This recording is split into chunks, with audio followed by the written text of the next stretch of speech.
민주언론시민연합의 김원경 사무처장 어서 오십시오. 안녕하세요. 네. 신년 초부터 남북 간의 이 급물살 대화 분위기가 조성되고 있지 않습니까? 이런 급격한 변화에 대해서 언론들이 어떻게 보도하는지 이거 꼭 우리가 비교 분석해봐야 되거든요. 그거 한번 해봅시다. 자, 1월 1일부터 3일까지 방송사 저녁 종합뉴스 보도량을 봤습니다. 3일간 최소 12건에서 최대 23건을 관련 보도를 내놨더라고요. 그런데 제가 말씀드린 보도 건수는 북한의 참가 여부와 무관하게 평창올림픽을 다룬 것은 제외한 것이고요. 북한 남북 대화와 그 북한이 평창올림픽에 참여한다 등의 내용을 포함한 것만 카운팅을 했습니다. KBS가 12건으로 가장 적었고요. 3일 동안 SBS가 23건으로 가장 많았습니다. 특히 관련 보도는 1일부터 3일까지 KBS, MBC, SBS, JTBC, 채널A가 톱보도로 배치되었습니다. 톱보도 될 만하죠. 그런데 TV조선은 남다르게 1일과 3일에 다른 내용을 톱보도로 내놨습니다. 이렇게 남북관계 내용이 톱보도가 아닌 방송사는 TV조선 이외에는 MBN뿐이었는데요. MBN은 새해 첫날 황금 개띠 스케치 보도를 내놓고 바로 이제 남북대화 관련 보도를 전했고요. 그리고 2일과 3일에는 그래도 계속 남북대화 관련 보도를 톱보도로 전했습니다. 반면에 TV조선의 경우에는 정부가 고위급 회담을 제의한 1월 2일에만 이 사안을 톱보도로 다루었고요. 1일에는 평창올림픽 관련 보도를 다뤘고요. 그리고 3일에는 임종석 비서실장의 아랍에밀리트 방문 관련 의혹 제기 보도를 톱보도로 낸 뒤에 5번째 순서로 남북대화 관련 그 보도를 전했습니다. 그러니까 방송 보도의 비중이나 보도 태도에서 TV조선만이 좀 결이 다른 태도를 보였다 이렇게 보시면 됩니다. 그리고 TV조선은 보도 내용에 있어서도 남북대화 기류에 유독 불편한 심기를 노골적으로 드러내는 이런 보도들을 했습니다. 대화 기류의 불편한 심기? 어떤 내용들이라는 겁니까? 일단 김정은 신년사에서 무엇을 먼저 말했느냐에서 차이를 보였습니다. TV조선을 제외한 6개 방송사는 1일 김정은 신년사 직후 내놓은 관련 첫 보도에서요. 모두 평창올림픽 참가 및 남북대화 제안 이슈를 부각했습니다. 이걸 먼저 이제 보도를 한 다음에 핵단추나 다른 내용들을 이제 덧붙여 전한 것이죠. 그런데 TV조선은 7개 방송사 중에서 유일하게 평창올림픽 참가와 남북대화 제안이 아닌 핵단추 위협 소식을 먼저 전했습니다. 다른 방송사와 순서가 바뀌었군요. 그렇죠. TV조선은 1일 먼저 북 핵미사일 카드로 한미 균열 노린 듯이라는 보도에서요. 핵단추 이야기부터 합니다. 신노국 앵커는 이렇게 말합니다. 우리 앞에 놓인 현실은 만만치 않다는 설명을 먼저 한 뒤에 이런 복잡한 상황에서 북한 김정은이 오늘 신년사를 통해 내 책상 위에 핵단추가 있다고 밝혔습니다. 아울러 평창올림픽 참가와 남북대화 가능성도 동시에 언급했는데요라고 앵커 발언을 했어요. 그런데 이 보도의 리포트에서는요. 전혀 평창올림픽 관련된 그 북한이 이제 대표단을 파견할 용의가 있다는 내용을 설명하지 않습니다. 그냥 핵단추 얘기만 쭉 리포트에서는 주로 들어갔다? 이렇게 첫 보도에서 평창올림픽 대표단 파견을 기자가 언급하지 않은 방송사는 TV조선이 유일했다. 이렇게 보시면 되겠습니다.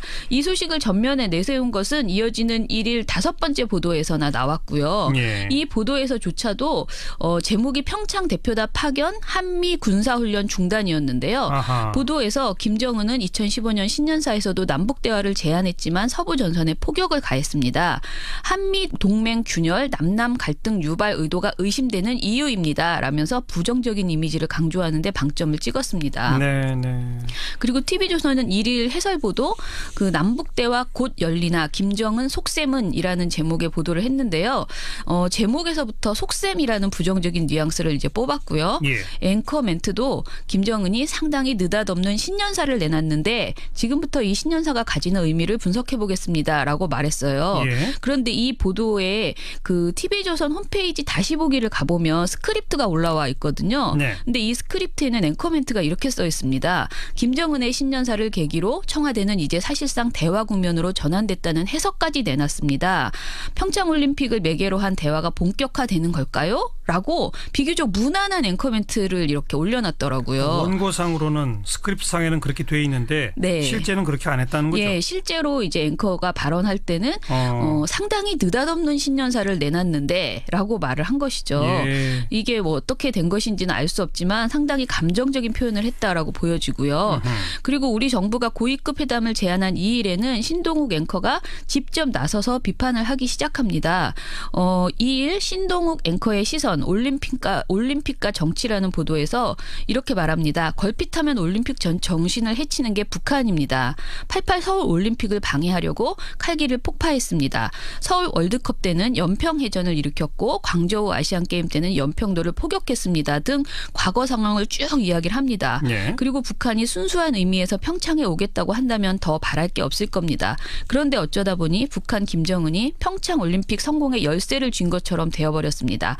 이게 올림픽 정신에 부합하는 건지 잘 모르겠습니다라고 지적하는 말을 했습니다. 예. 2일에도 앵커가 클로징 멘트로 일단 대화 분위기가 조성되고 있는 건 합니다만 지금은 흥분을 자제하고 구석에 숨어있는 북한의 노림수를 냉정하게 직시할 때라고 봅니다라고 네. 하며 재차 냉정해지기를 요구를 했습니다. 예. 또 3일에도 신 앵커는 클로징 멘트로 아무리 대화가 급하더라도 우리가 절대로 양보해서는 안 될 것까지 대화 테이블에 들고 나가는 우를 범하지 않기를 기대하겠습니다라고 또 이야기를 했어요. 일단 그러니까 뭐 환영이나 이런 표현은 쓰긴 쓰지만 네. 대부분의 멘트는 우려, 걱정, 네. 과거의 잘못된 사례 네. 이거로군요. 근데 북한의 숨겨진 의도를 분석하고 전망하는 것은 당연히 필요한 일이죠. 그런데 일이죠. 한반도 위기가 고조되는 상황에서 이제 처음 남북 대화 가능성이 제기되고 한라인이 복원되었다는 거잖아요. 네. 그렇다면 현 상황의 가치를 그대로 또 높게 평가하는 것도 중요한데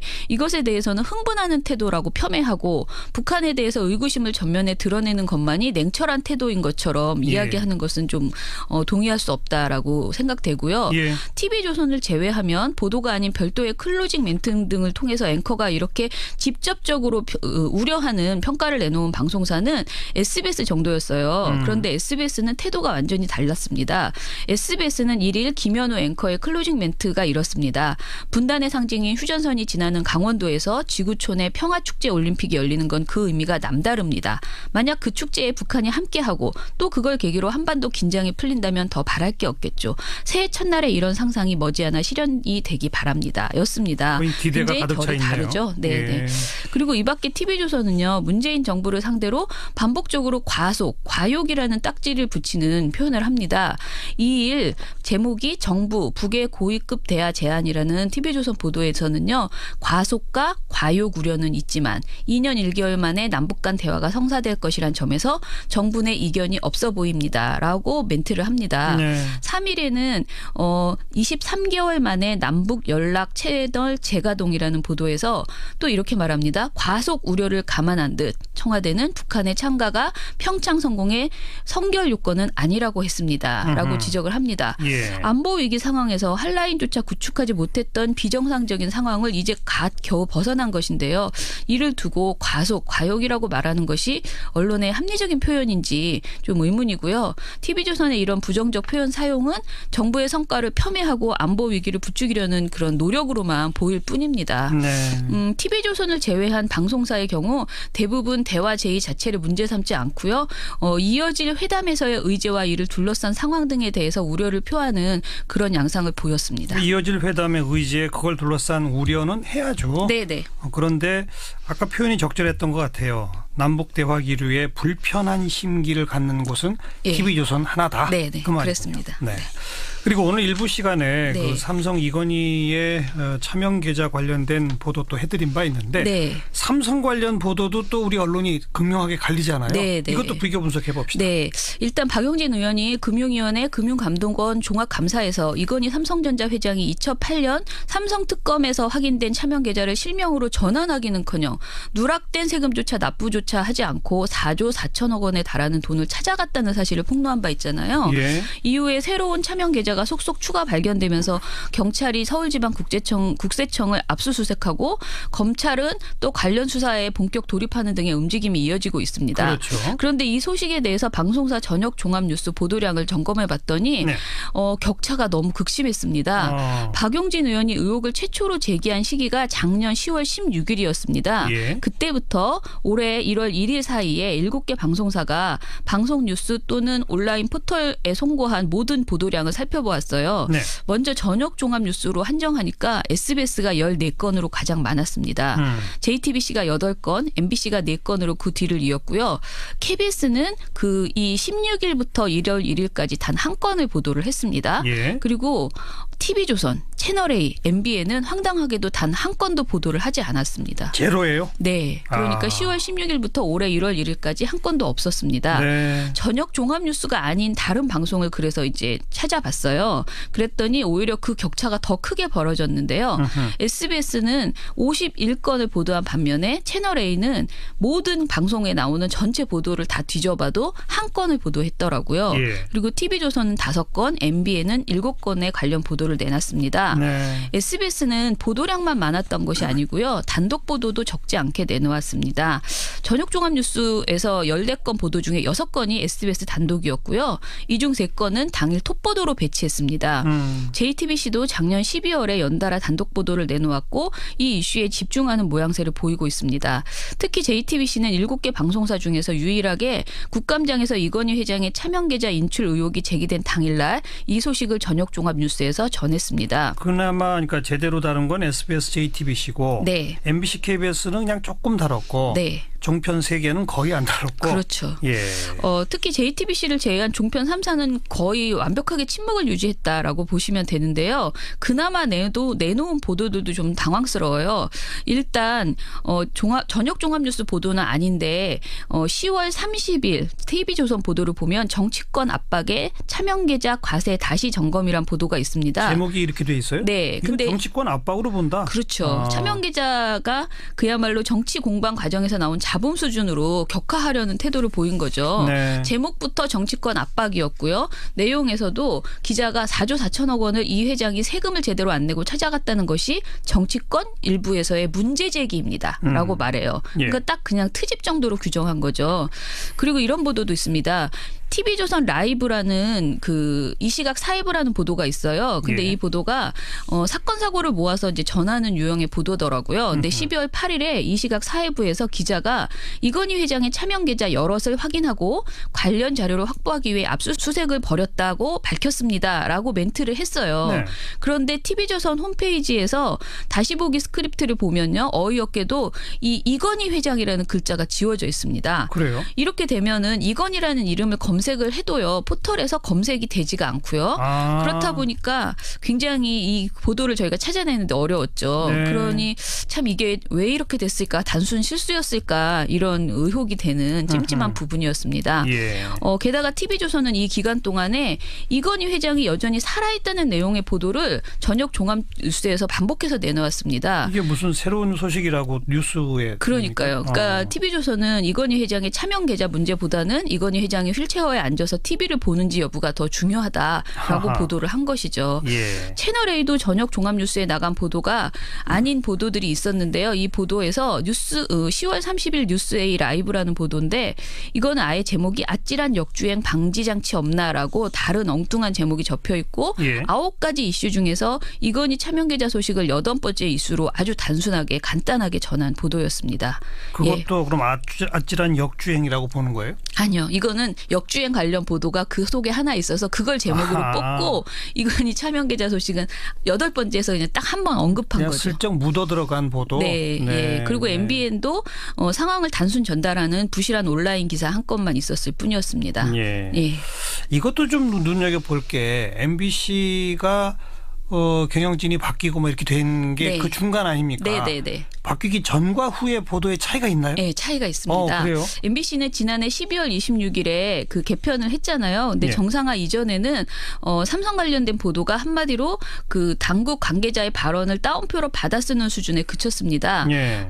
임시체제에 들어선 직후 내놓은 뉴스투데이에서 단신, 경찰, 단신인데요. 삼성 추가 차명 계좌, 서울국세청 압수수색이라는 12월 9일 보도에서 보면 예. 36초에 불과한 단신임에도 불구하고 이에 대해 삼성그룹 측은 이들 계좌들이 삼성총수 일가의 차명 계좌라며 지난 2011년 이미 국세청에 신고해 법적으로 문제가 없다고 해명한 것으로 알려졌습니다. 라면서 삼성 측 입장을 아주 충실하게 대변하는 이런 보도를 했습니다. 예. 그런데 개편 후에 뉴스데스크는 26일 날 이제 처음 내놨잖아요. 개편된 뉴스데스크가 26일 처음이었는데요. 예. 이때 단독 보도로 2천억대 이건희 차명 계좌 또 발견이라는 보도에서 주요하게 관련 내용을 다뤘습니다. 단독 보도로 또 앞에 붙였군요. 네네. 예. 이에 앞선 두 건의 보도가 지난 보도에 대한 사과와 반성을 담았기 때문에 사실상 개편된 뉴스데스크의 톱보도가 사실 이 내용이었다 이렇게 보시면 그래요? 돼요. 예. 그래서 굉장히 이건희 차명 계좌와 관련된 내용을 주요하게 보도했다. 이전과는 다르더라라는 것이고요. 네. KBS의 경우에는 방송 보도와 온라인 송고 기사 모두에서 관계 당국의 발언과 행보를 받아쓰는 기사만을 내놨습니다. 그러니까 한마디로 굉장히 부실한 보도였다라고 네. 해서 KBS 정상화가 필요하다는 것을 거듭 보여준다 이렇게 볼 수 있겠습니다. KBS 방금 얘기하셨으니까 네. 그 강규영 명지대 이사 해임하고 김상근 목사를 새 보궐이사로 추천했죠. 네네. 그럼 이제 곧 여기도 정리가 되는 겁니까? 그렇죠. 저희가 보기에는 일단은 지금 기존 박근혜 정부 추천 7명 그리고 현 여권 추천 4명의 구도에서 이번에 바뀐 거죠. 네. 여야 추천 이사 수가. 예. 그래서 저희가 보기에는 이인호 이사장의 불신임함을 상정하는 순서가 남아있다라고 보고요. 예. KBS 정기이사회가 11일 목요일에 있습니다. 11일. 예, 그래서 이때쯤이면 이인호 이사장의 불신임함을 상정해서 통과시키게 되지 않을까라고 보여지고요. 고대영 사장은 어떻게 됩니까? 그러면 이제 그 불신임함이 처리되고 나서 고대영 사장의 해임도 KBS 이사회에서 또 상정해서 처리할 수 있을 거다 이렇게 기대를 하고 있습니다. 그래서 1월 넷째 주 정도에는 고대영 사장 해임이 가능하지 않겠느냐 이렇게 전망하고 있습니다. 네, 수고하셨습니다. 감사합니다. 민주언론시민연합 김원경 사무처장이었어요. TV조선 이외에는 MBN뿐이었는데요. 네. MBN은 새해 첫날 황금 개띠 스케치 보도를 내놓고 바로 이제 남북대화 관련 보도를 전했고요. 그리고 2일과 3일에는 그래도 계속 남북대화 관련 보도를 톱보도로 전했습니다. 네. 반면에 TV조선의 경우에는 정부가 고위급 회담을 제의한 1월 2일에만 이 사안을 톱보도로 다루었고요. 1일에는 평창올림픽 관련 보도를 다뤘고요. 그리고 3일에는 임종석 비서실장의 아랍에밀리트 방문 관련 의혹 제기 보도를 톱보도로 낸 뒤에 5번째 순서로 남북대화 관련 그 보도를 전했습니다. 예. 그러니까 방송 보도의 비중이나 보도 태도에서 TV조선만이 좀 결이 다른 태도를 보였다 이렇게 보시면 됩니다. 예. 그리고 TV조선은 보도 내용에 있어서도 남북대화 기류에 유독 불편한 심기를 노골적으로 드러내는 이런 보도들을 했습니다. 대화 기류의 불편한 심기? 네네. 어떤 내용들이라는 겁니까? 일단 김정은 신년사에서 무엇을 먼저 말했느냐에서 차이를 보였습니다. 네.